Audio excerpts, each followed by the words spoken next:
হরে কৃষ্ণ। মুক্তি চ্যানেলের পক্ষ থেকে আপনাদের জানাই একাদশীর শুভেচ্ছা। আজকের ভিডিওতে আমরা আলোচনা করব পাপমোচনী একাদশীর পালন বিধি। একাদশী ব্রত পালন না করলে কি হয়, এই ব্রতের মাহাত্ম্য ও 2025 সালের পাপমোচনী একাদশীর সময়সূচি। পাপমোচনী একাদশী ব্রতের গুরুত্ব মাহাত্ম্য কী রয়েছে? পাপমোচনী একাদশী চৈত্র মাসের কৃষ্ণপক্ষের একাদশী। এই ব্রত পালনের ফলে সকল পাপ থেকে মুক্তি লাভ করা যায় এবং মনুষ্য জীবনের সমস্ত দুঃখ ও কষ্ট দূর হয়। শাস্ত্রমতে মহর্ষি মেধাতিথি রাজা মন্দাতাকে এই ব্রত মাহাত্ম্য বুঝিয়েছিলেন, যার ফলে তিনি নিজের সমস্ত পাপ মুক্ত করতে সক্ষম হন। পাপমোচনী একাদশী ব্রত করলে কি ফল পাওয়া যায়? জীবনের সমস্ত কষ্ট ও পাপ বিনষ্ট হয়, ভগবান বিষ্ণুর কৃপা লাভ হয়, ভবিষ্যৎ জন্মের শুভ ফল লাভ হয়, পার্থিব ও পারলৌকিক সুখ সমৃদ্ধি অর্জিত হয়।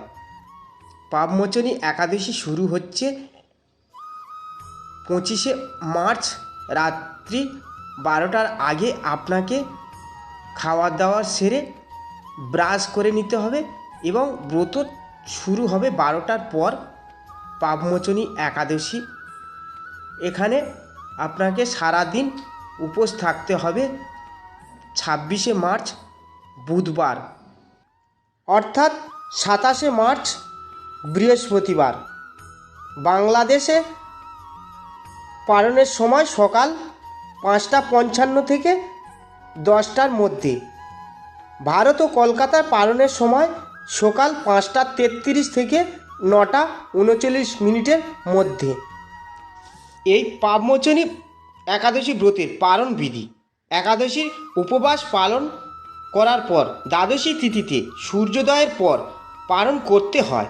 নির্দিষ্ট সময়ের মধ্যে জল বা ফল গ্রহণের মাধ্যমে ব্রত ভঙ্গ করতে হয়। সম্ভব হলে ব্রাহ্মণ ও দরিদ্রদের অন্নদান করা উচিত। গরু ও গোভক্তদের সেবা করলে বিশেষ পুণ্য লাভ হয়। একাদশী ব্রত পালন না করলে কি হয় সে সম্পর্কে আপনাদেরকেও জানাবো। শাস্ত্রমতে একাদশী ব্রত পালন করলে 1000 অশ্বমেধ যজ্ঞের সমান পুণ্য লাভ হয়, কিন্তু এটি পালন না করলে জীবনের অনেক বাধা বিপত্তি আসতে পারে। যদি কেউ ব্রত রাখে কিন্তু পালন যথাযথভাবে না করে তবে ব্রতের পূর্ণ ফল লাভ হয় না। একাদশী না রাখলে পূর্বজন্মের পাপ জীবনের সমস্যা তৈরি করতে পারে। এটি পালন না করলে আধ্যাত্মিক উন্নতি ব্যাহত হয় এবং ঈশ্বরের কৃপা কমে যেতে পারে। পাপমোচনী একাদশী পালন করলে কি কি করা উচিত? যেমন পাপমোচনী একাদশীতে ভগবান বিষ্ণুর নাম জপ করা অত্যন্ত গুরুত্বপূর্ণ। শ্রীমদ্ ভাগবত গীতা ও বিষ্ণু সহস্র নাম পাঠ করলে বিশেষ ফল লাভ হয়। অহিংসা, দান ও সৎকর্মে নিজেকে যুক্ত রাখা উচিত। আপনি যদি এই ধরনের ধর্মীয় ও আধ্যাত্মিক তত্ত্ব পেতে চান তাহলে মুক্তি চ্যানেলকে সাবস্ক্রাইব করুন ও বেল আইকন চাপতে ভুলবেন না। ভগবান বিষ্ণুর কৃপা আপনার জীবন শুভ ও কল্যাণ হোক। জয় শ্রীহরি, জয় পাপমোচনী একাদশীর জয়।